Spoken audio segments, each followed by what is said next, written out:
top of your paper, write down x minus h squared plus y minus k squared equals r.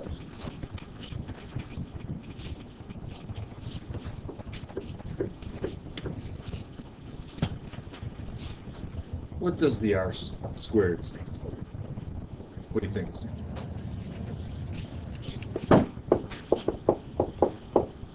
It stands for radius squared. The h and the k actually stand for the x-coordinate and the y-coordinate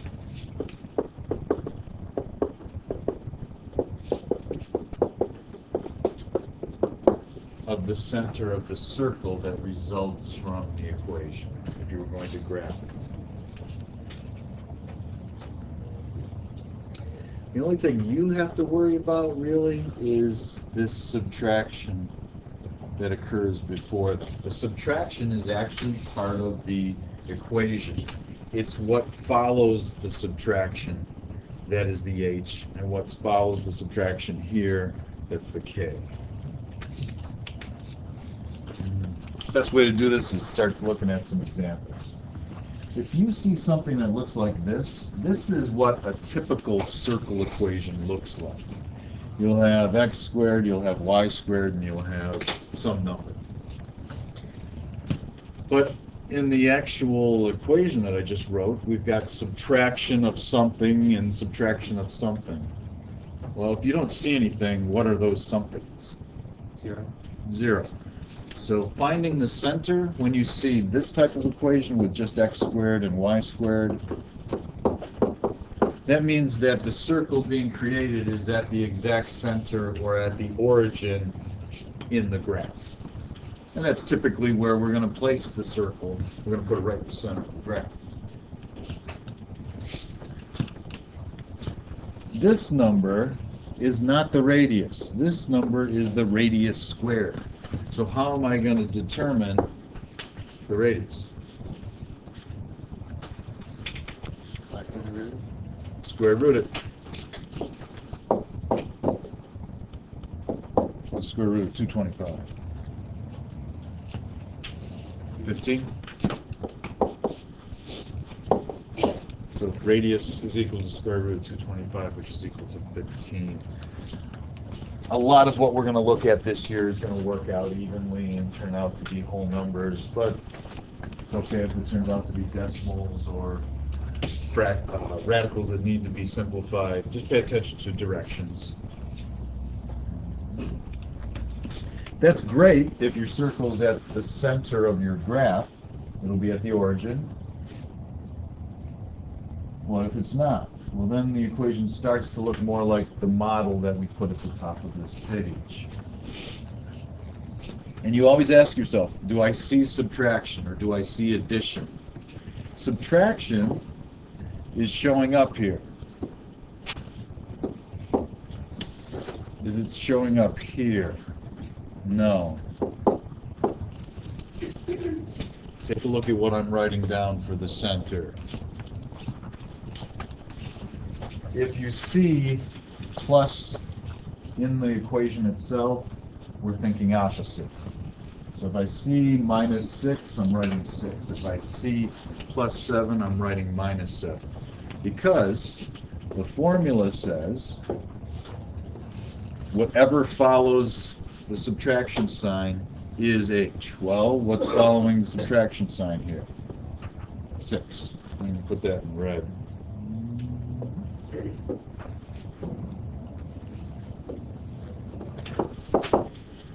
And couldn't I look at y plus 7 as y minus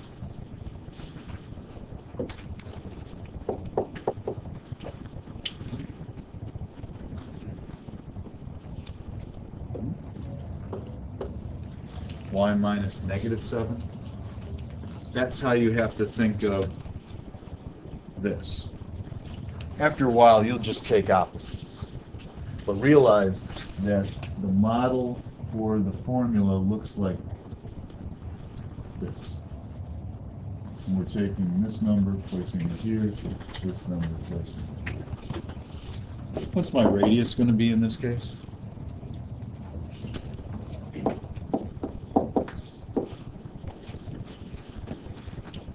Below the square root, you've got your radius. What does that mean? Well, that means that I can go to a graph. I can find 6, -7. 6, -7 would be someplace down here. And this would have a radius of 8. I would count 8 this direction, 8 in this direction, 8 in this direction, 8 in this direction. And I wouldn't be able to get all the points in the circle, but I'd be able to get Good morning, Bruins. important Please points. excuse this interruption, and please listen carefully. At this time, please excuse the following students for their writing SOLs. Ms. Judd's 5th period class, report to lab 1000. Ms. Judd's 5th period class, report to lab 1000. Ms. Fernari's 3rd period class, report to lab 1003. That's Ms. Fernari's 3rd period class, report to lab 1003. Mr. Alonso's 5th period class, report to lab 2112. Again, that's Mr. Alonso's 5th period class, report to lab 2112. And Ms. Lawrence's 5th period class, report to lab 2119. Ms. Lawrence's 5th period class, report to lab 2119. Thank you very much for your attention and have a wonderful day. So don't just churn your way through the procedures. Actually think about what you're finding. We were supposed to find the center. That's this. Well, everybody knows how to graph in here. And you just found the radius, which was 8. The only way to truly find points on the circle with the 8, looking at a graph, is to go vertically, up and down, vertically, left and right. That will get you 1, 2, 3, 4 points, and then you can sketch your circle. Sort of the same way as creating a table with y equals mx plus b. How many points did you normally get when you did a table for y equals mx plus b? Did you get 20 points? How many points did you actually figure out, usually? 1? How many?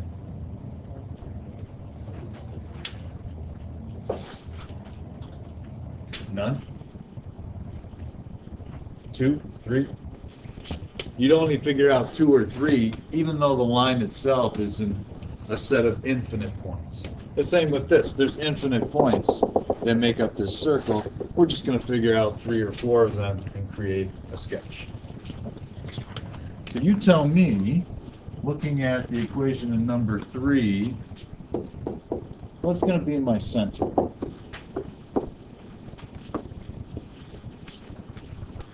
JD? 7 and 0.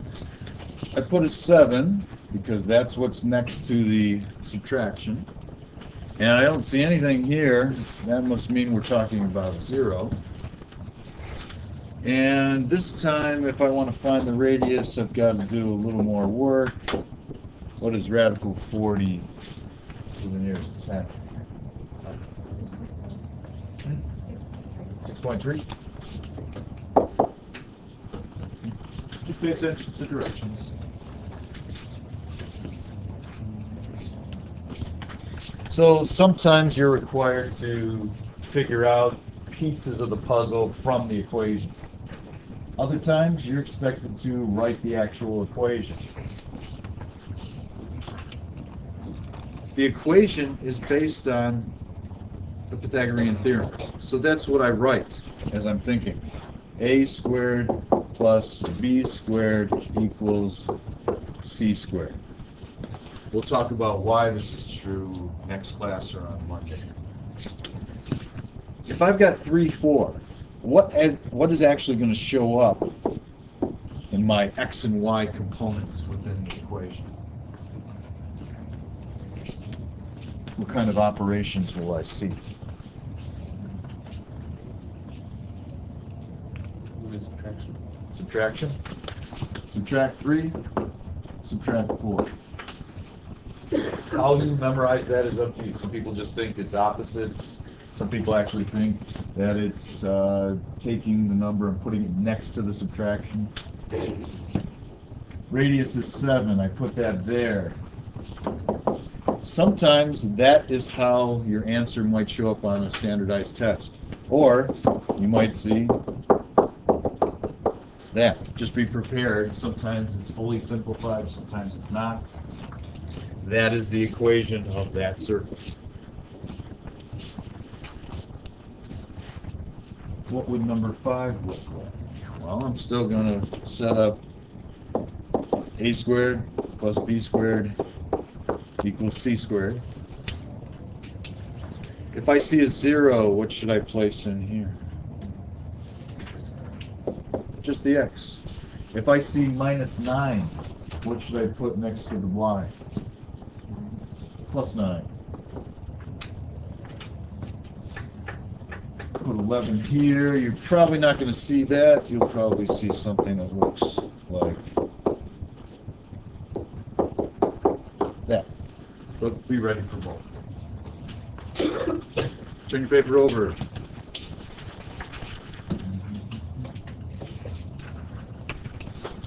Zero, 0 is what we typically see when we're actually doing the graphing. Because if we have an unknown circle, we generally will place it in the center. That means I'm just going to have x squared, y squared. What's going to go next to that if the radius is 12? 144.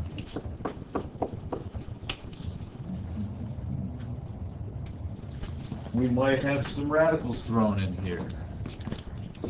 A squared plus b squared equals c squared. I see minus 7, I put plus 7. I see a regular 6, I'll put minus 6. Radical 3 goes in there. Do a little simplification. What is any radical squared? The number inside.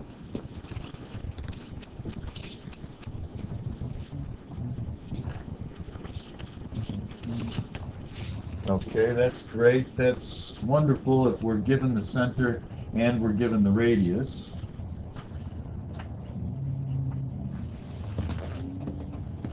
But what if we're missing pieces? They might ask for the standard equation. That's what we're writing. What we just did was find the standard equation. So I need a center and I need a radius, just like I had in number 7. I've got the center, that's negative 1, 2. I don't have the radius. How am I going to figure out the radius if I have the center and a point in the circle?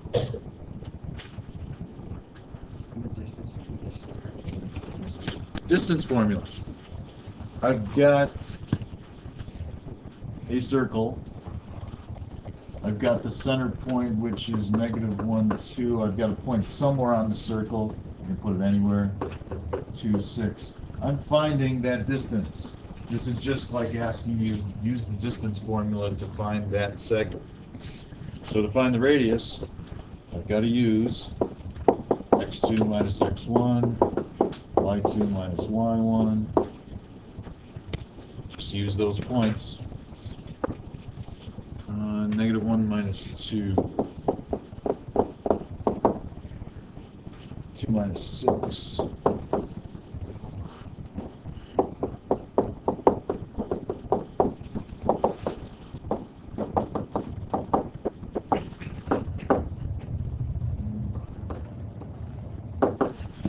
What's my radius? 5. Some people are doing that and then stopping. If you're being asked to write a standard equation, now you have to actually do x, the y, and then the r squared. What will my r squared be if r is 5? 25. That goes here. What am I using inside of the parentheses? Which point do I want to actually... Center. Center. So I got to go back to this. If I see -1, I want +1. If I see a +2, I want -2 in there. That is your actual standard equation. Would you not use the point in the circle? Hmm? Is the point in the circle only so you can find the radius? Correct.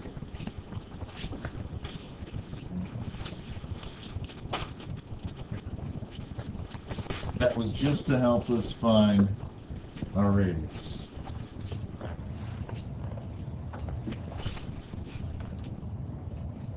Go ahead, you do number 9. Same type of question. I know the center, I know a point on the circle. If it helps you, draw a little sketch of what's going on. Have a visual representation of what you're doing with the distance formula and with the equation.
Take a look up front, see if you've got the same thing as me. I've got x minus 1 squared plus y minus 2 squared, because I already know the center. Then I took 4 minus 1, 2 minus 2. The 2 minus 2 goes away, that's nice. So I'm left with 3 squared, that's 9. Square root of that is 3. But remember that when I get to here, I've got to do the radius squared. That is my standard equation for the circle.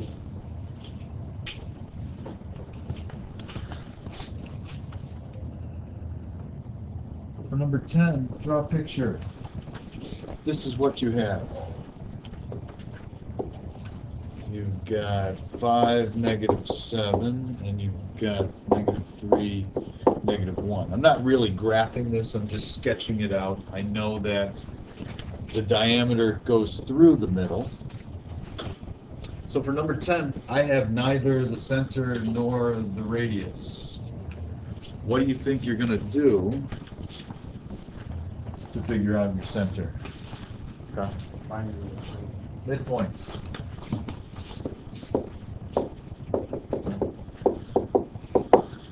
What's the midpoint formula?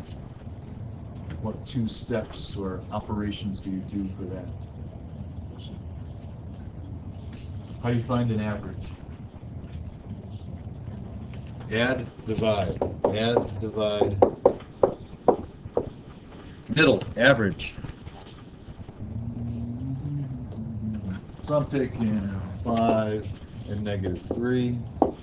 I'm taking -7 and -1.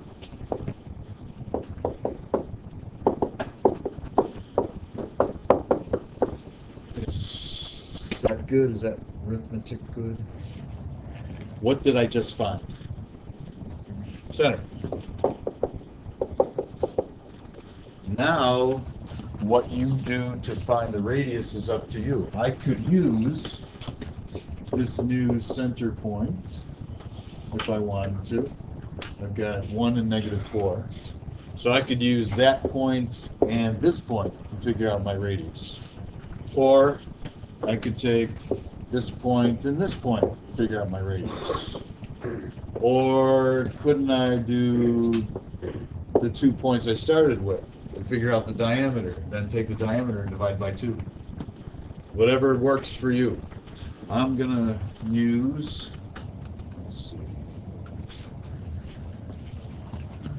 I'm gonna use 5 and 7, 5 and -7, and I'll use my new center point to figure out this distance right here to figure out my radius. I'm using 5 minus 1 and -7 minus -4.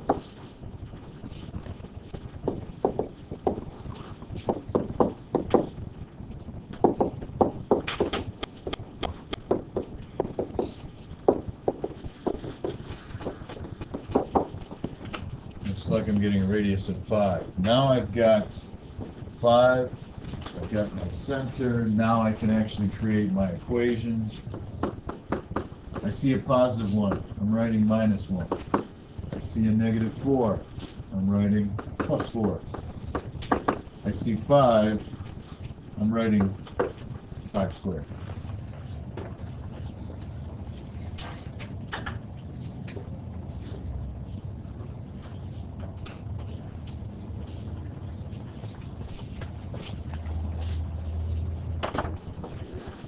That is what you are required this year to know about manipulating the equation of a circle.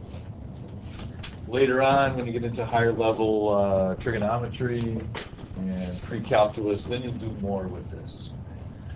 The only thing we haven't really done today is actually do some graphing, and you'll do a little bit of that with some of the assignments that you'll get. I'm going to pass back your workbooks. You are starting section 10.7 in the workbook. This will be the only section that you do in its entirety in chapter 10. Most of the rest of the chapter I'll be giving you homework assignments on worksheets. When I call your name, come up and get your